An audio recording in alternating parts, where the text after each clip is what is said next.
Sabe, se a gente clicar em um link agora mesmo, um computador tem tipo cerca de 50 milissegundos para transformar essa nossa ação do mouse em um pulso elétrico, né? Uhum, é um piscar de olhos. Exato. E ele dispara isso através de um oceano por um tubo de vidro e ainda tem que negociar a entrega com o servidor lá em outro continente. E o mais impressionante, sem deixar cair um único 0 ou 1 pelo caminho. Nossa, sim. E a gente já acostumou tanto com isso que vemos meio que como uma mágica invisível, sabe? Algo super fluido e instantâneo. Eu diria que é o triunfo supremo do design invisível. Nós gostamos muito dessa ilusão de simplicidade, das coisas já empacotadas na nossa tela. Com certeza. Mas a realidade por trás desse clique, é um ambiente de caos absoluto, só que domado por um rigor quase militar. É bem por aí. E quando a gente dá um passo para trás e olha para a infraestrutura de tecnologia, para o coração das redes de computadores, a gente percebe que essa comunicação não tem absolutamente nada de mágica. Nenhuma mágica, só muita engenharia. Pois é. É um ecossistema mega complexo, governado por regras extremamente rígidas de etiqueta, vamos dizer assim. Então, hoje, a nossa exploração vai justamente destrinchar esse livro de regras que impede a internet de colapsar a cada milissegundo. Bem-vindos a mais uma investigação profunda do nosso material base, pessoal. E a nossa bússola de hoje é um texto acadêmico muito robusto do professor Dr. Alberto Messias. O foco dele é a introdução às redes e o modelo OSI. Um clássico para quem quer entender a base, né? Totalmente. E a genialidade desse material é que ele não se contenta em apenas jogar jargões de tecnologia em quem está lendo. Ele constrói a lógica do zero, sabe? Ele nos obriga a entender por que a comunicação digital opera dessa forma na sua essência. E a nossa missão aqui não é só listar um sumário chato de termos técnicos. Nós vamos investigar os problemas reais que os engenheiros tiveram que resolver lá atrás para fazer duas máquinas conversarem. Desde o cabo físico que sai da parede até chegar, nos aplicativos de vídeo ou mensagem que a gente usa. Isso. E para começar a construir essa base, o material cita uma definição bem clássica de redes do autor Andrew Tannenbaum. Ele diz que abro aspas, um conjunto de computadores autônomos interconectados. E essa frase, embora pareça super simples, ela carrega um peso histórico enorme. A palavra-chave aí é autônomos. Como assim? É que nas décadas passadas, o padrão corporativo era um mainframe. Imagina um cérebro eletrônico gigante, caríssimo, trancado numa sala refrigerada. E todas as mesas do escritório tinham apenas terminais burros. Terminais burros. Tipo, só a tela e o teclado. Exatamente. Telas e teclados sem poder de processamento nenhum, que apenas exibiam o que aquele cérebro central ditava. E o problema disso? Custos astronômicos e um pesadelo total de escalabilidade. Ah, claro. Porque se a empresa contratasse, mais 30 funcionários e o mainframe chegasse ao limite de processamento, a única solução seria comprar outro cérebro gigante multimilionário, certo? Exato. O modelo atual, o modelo cliente-servidor, descentralizou tudo isso. Hoje a gente conecta dezenas ou centenas de computadores autônomos, ou seja, máquinas que têm seus próprios processadores, para que elas compartilhem recursos entre si, como arquivos e impressoras. O que é muito mais barato e infinitamente mais flexível, né? Sim. E o foco da nossa discussão, e também do texto do professor Alberto, recai bastante sobre as LANs, que são as Local Area Networks. São aquelas redes locais privadas em escritórios, laboratórios ou campi universitários. O que nos leva ao primeiro grande problema físico. Ok, vamos desempacotar isso. Vamos lá. Se a gente tem, digamos, 50 computadores em um andar de escritório, nós precisamos interligar todos eles. Mas se todos tentarem mandar eletricidade pelo mesmo fio ao mesmo tempo, os sinais vão bater de frente, vão colidir, se misturar e virar puro ruído estático, né? Vira uma bagunça completa. Então, como as máquinas se conectam fisicamente sem que isso vire um caos total? Então, essa organização física é o que chamamos de topologias de rede. É tipo a planta baixa da fiação, sabe? O material apresenta as abordagens clássicas para resolver esse problema das colisões elétricas. A primeira é o barramento, ou bus, em inglês. Bus, de ônibus, né? Isso. Imagina um único cabo longo atravessando o corredor inteiro e todas as máquinas se conectam a ele, como paradas de ônibus. O segredo aqui é que, em um dado momento, apenas uma máquina pode transmitir sinais para esse cabo. Ah, entendi. Para visualizar isso melhor, o barramento seria como um canal de walkie-talkie. Se duas pessoas apertarem o botão de falar ao mesmo tempo, ninguém entende nada, dá apenas uma grande interferência de rádio. Perfeito. Alguém tem que falar, dizer câmbio, e só então o outro pode falar. Só um por vez. A analogia é excelente. Mas o barramento tem limitações de performance bem claras em redes grandes, né? Se muita gente quiser falar, a fila de espera fica enorme. Por isso, o texto nos apresenta uma segunda forma, que é a topologia em anel ou ring. E como funciona o formato em anel? Aqui, o cabo forma um circuito fechado mesmo, ligando uma máquina à seguinte até fechar o círculo. E a solução genial para evitar colisões é algo chamado token, que é uma espécie de passe eletrônico que fica circulando. Ah, legal. Então seria tipo uma roda de conversa ao redor de uma fogueira, onde existe um bastão de fala. Um computador só pode enviar um pacote de dados para a rede se ele estiver segurando esse bastão. Exatamente isso. Ninguém interrompe ninguém, o que mata o problema das colisões elétricas na raiz. Mas, tipo, me tira uma dúvida. E se a máquina que está segurando o bastão simplesmente travar ou queimar? A roda inteira fica em silêncio para sempre? Olha, esse é um raciocínio muito bom e aponta exatamente para a vulnerabilidade da topologia em anel puro. Se o cabo se rompe ou um nó falha criticamente com o token na mão, a rede inteira cai. Nossa, que perigo! Sim. Na prática, a engenharia precisou criar vários mecanismos de redundância e temporizadores. Se o token não circula em X milissegundos, a rede percebe o erro e gera um token novo.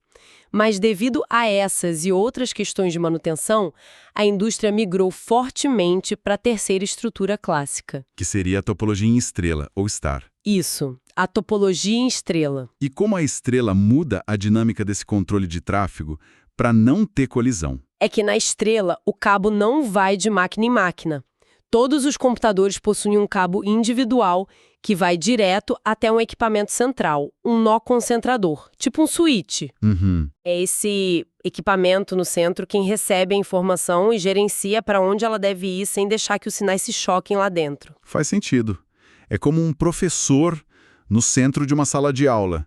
Em vez dos alunos gritarem uns com os outros e causarem uma confusão sonora, todos mandam as perguntas por escrito, em silêncio, diretamente para o professor. Exato. E ele lê e distribui as respostas para as mesas corretas, de forma organizada. Isso resolve o caos do tráfego físico. Nós temos também as redes mistas, que o material cita, que basicamente unem essas topologias menores para formar estruturas muito maiores, né? Exatamente. Formando uma teia bem complexa. Mas, sabe, resolver o choque de eletricidade nos cabos é só arranhar a superfície do problema, não é? Com toda certeza. Ter uma topologia que funciona garante apenas que o sinal elétrico ou luminoso não seja destruído no meio do caminho, mas não garante de jeito nenhum que a máquina lá do outro lado saiba interpretar o que aquele sinal significa. Claro, porque os sistemas operacionais, os fabricantes de hardware, os aplicativos envolvidos, eles podem ser completamente diferentes. Um pode ser o Windows, o outro Mac, um celular, um servidor. Sim, idiomas totalmente diferentes. E isso introduz a grande analogia do material, que eu adorei. A história do rabino e do filósofo. Aqui é que a coisa fica realmente interessante. Vamos imaginar que existe um rabino na localidade A e um filósofo na localidade B. Eles são as mentes brilhantes de suas regiões e querem debater grandes questões sobre o universo. Uma troca de ideias bem profunda. Só um problema. Eles falam línguas completamente diferentes. Eles não se entendem nativamente.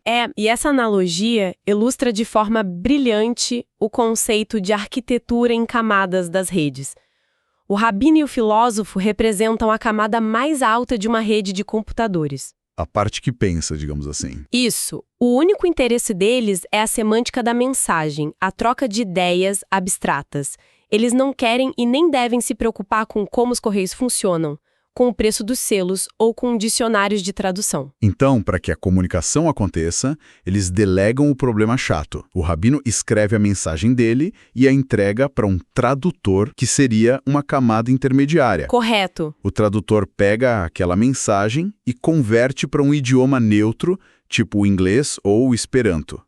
Mas ele também não veste um casaco para ir até a agência postal enfrentar fila.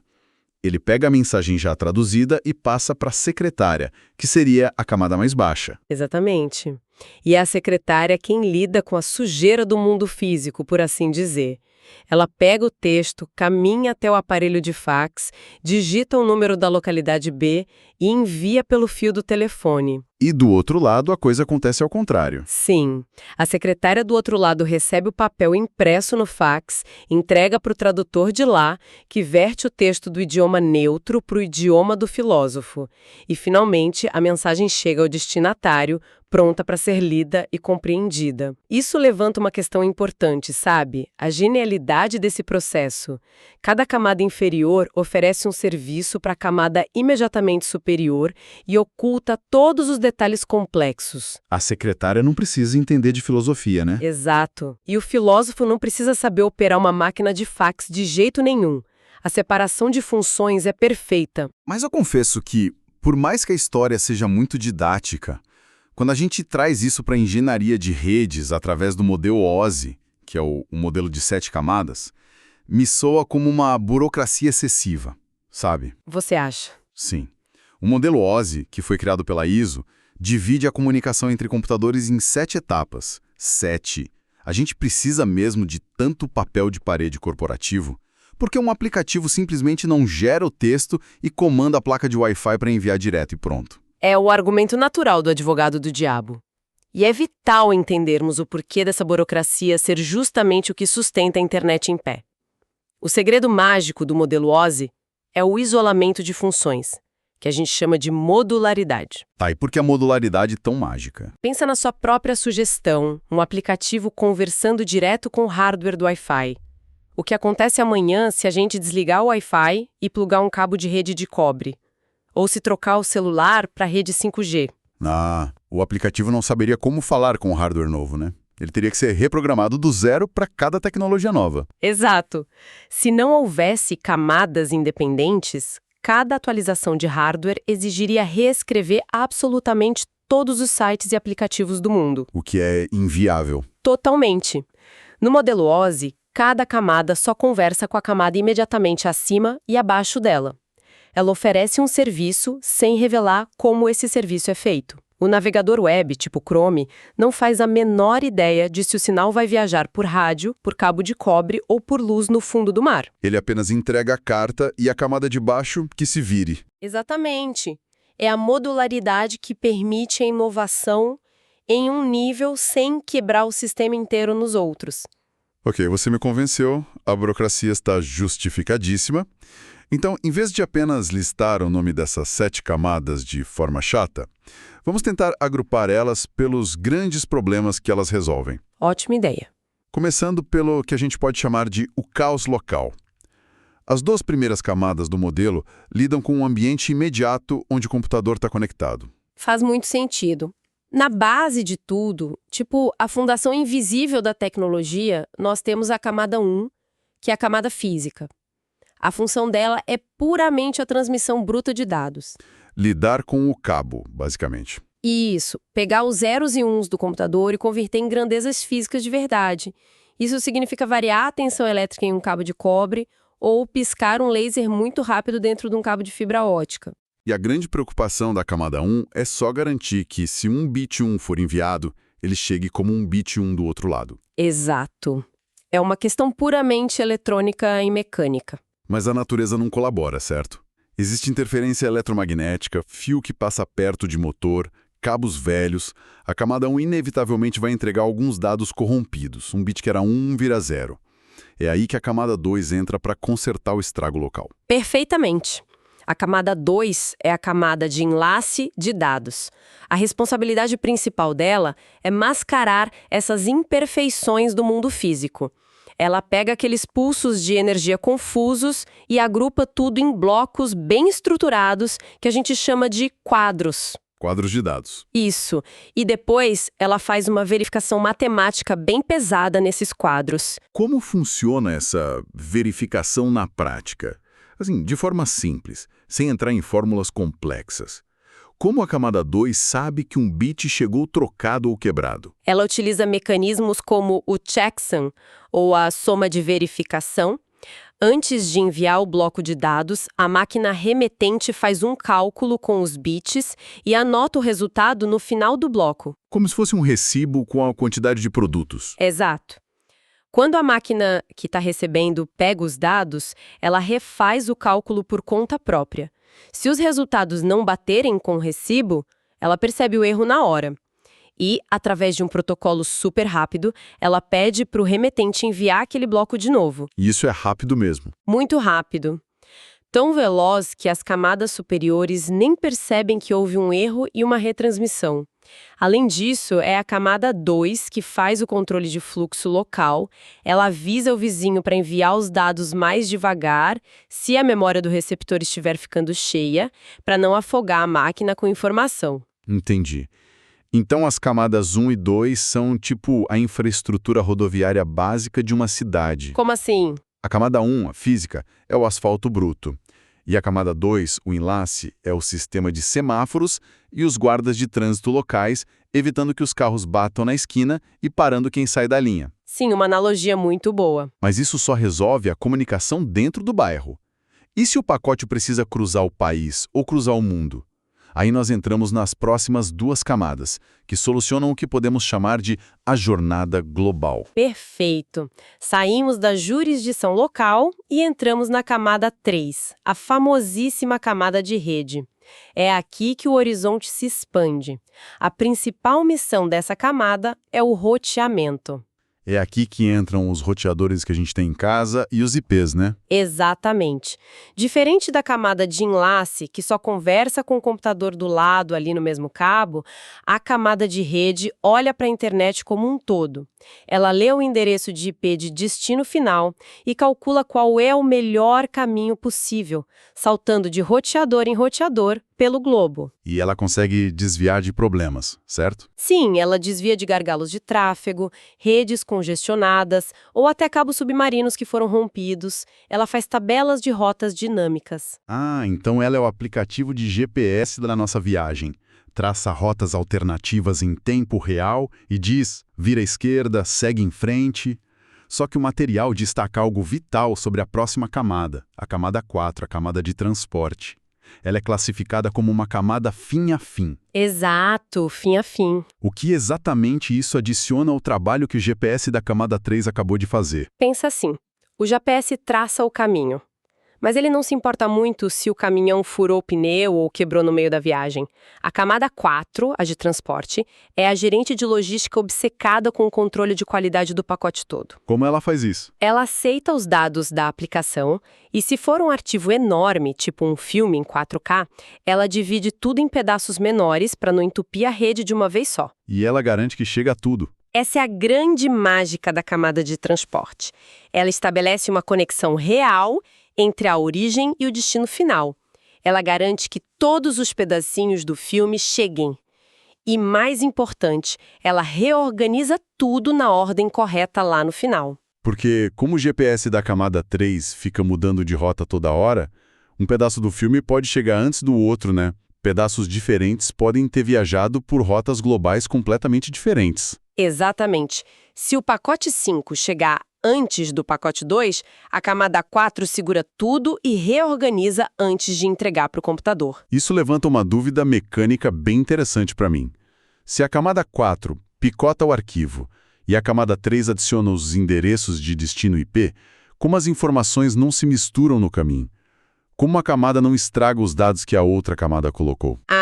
Aqui entra o conceito mais elegante de toda essa engenharia de redes, o encapsulamento. Encapsulamento. Sim. Imagina o processo como aquelas bonecas russas, sabe? Aquelas matrioscas, uma se encaixa perfeitamente dentro da outra. Ou, se preferir, pensa numa série de envelopes postais de tamanhos diferentes. Ah, envelopes, gostei. Então, quando os dados saem do aplicativo e chegam na camada de transporte, ela corta tudo e coloca dentro de envelopes. Isso mesmo.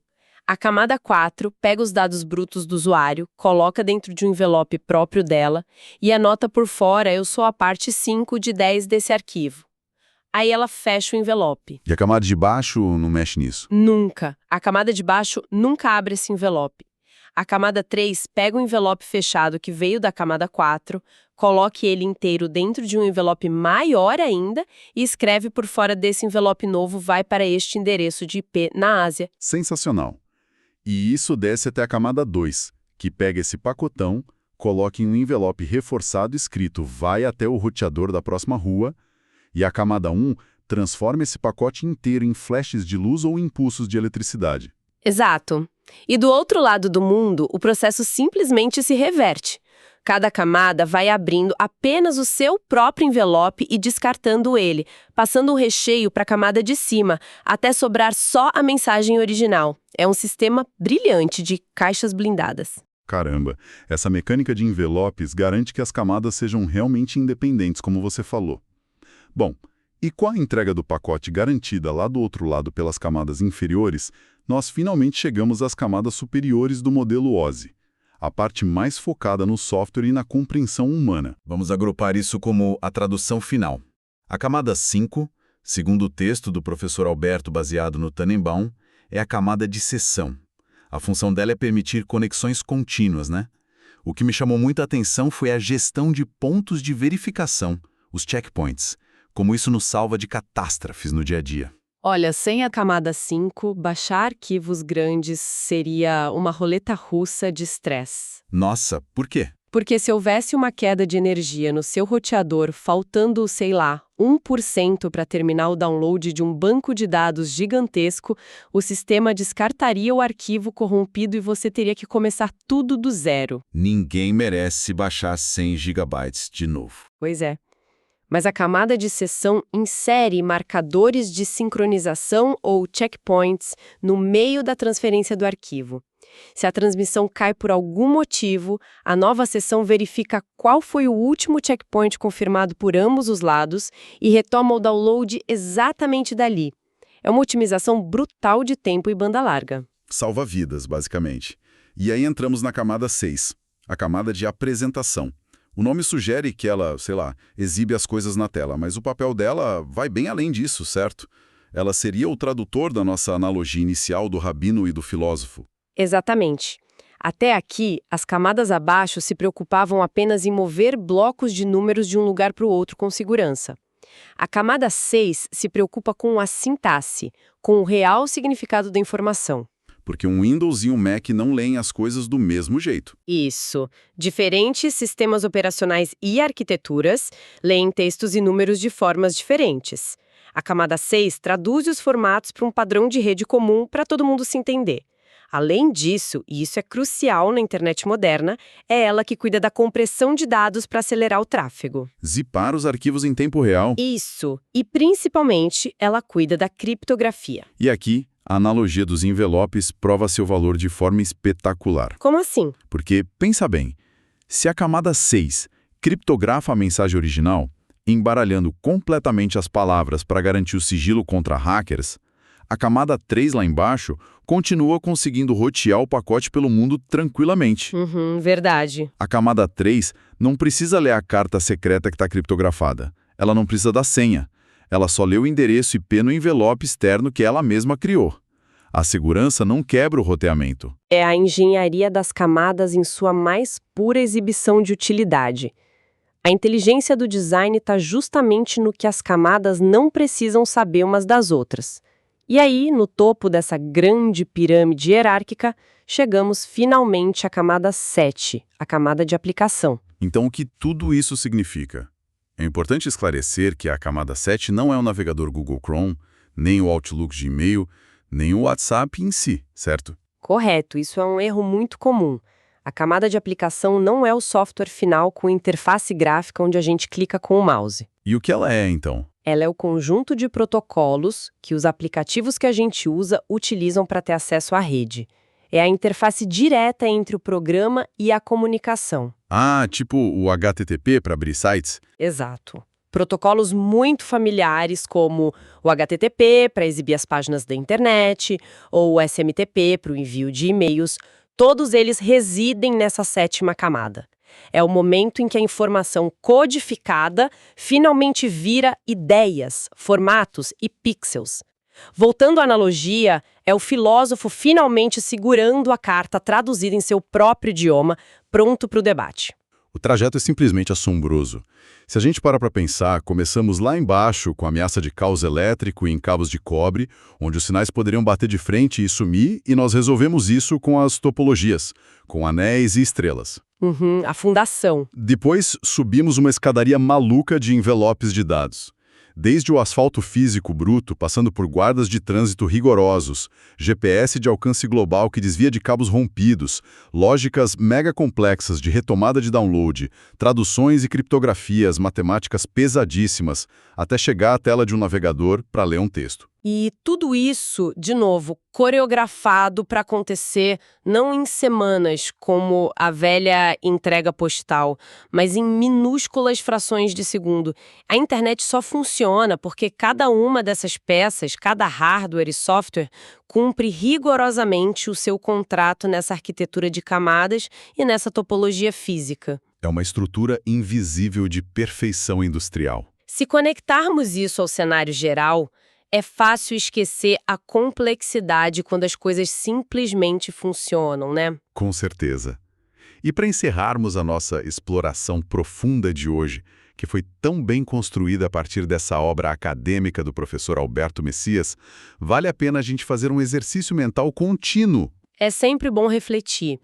Sempre que uma simples mensagem de texto for disparada no celular, ou aquele botão de carregar um vídeo for acionado por quem nos ouve, pensem que existe um gigantesco esforço coletivo acontecendo nos bastidores da rede. Naquele pequeno milissegundo, a sua informação original está sendo fatiada, traduzida e envolvida em camadas e camadas sucessivas de protocolos e envelopes. Uma viagem e tanto. Ela está literalmente contornando o globo, mergulhando por cabos submarinos super frios e satélites no vácuo do espaço, descendo as 7 camadas no seu aparelho e subindo os degraus dessa arquitetura estrita até o servidor de destino de forma totalmente intacta e imaculada. Nós transformamos o caos do mundo real em uma fila organizada de zeros e uns. Exato. As pessoas costumam pensar em redes de computadores apenas como utilitários domésticos básicos, como água ou luz, que a gente paga e pronto. Mas compreendendo os fundamentos, a forma geométrica elegante das topologias e todo o rigoroso modelo OSI que dissecamos hoje, fica claro que nós usamos diariamente a linha de montagem de dados mais ambiciosa e fantástica de toda a história da engenharia humana. O caos até lá fora nos cabos, mas os protocolos e as camadas garantem que ele nunca, jamais, chegue até nossa tela. É o triunfo da ordem sobre o caos. Maravilhosamente bem dito. Pessoal, agradecemos demais a companhia em mais esta investigação. Fica aí o pensamento para vocês mulerem, continuem muito curiosos e até a nossa próxima análise profunda. Até a próxima, pessoal!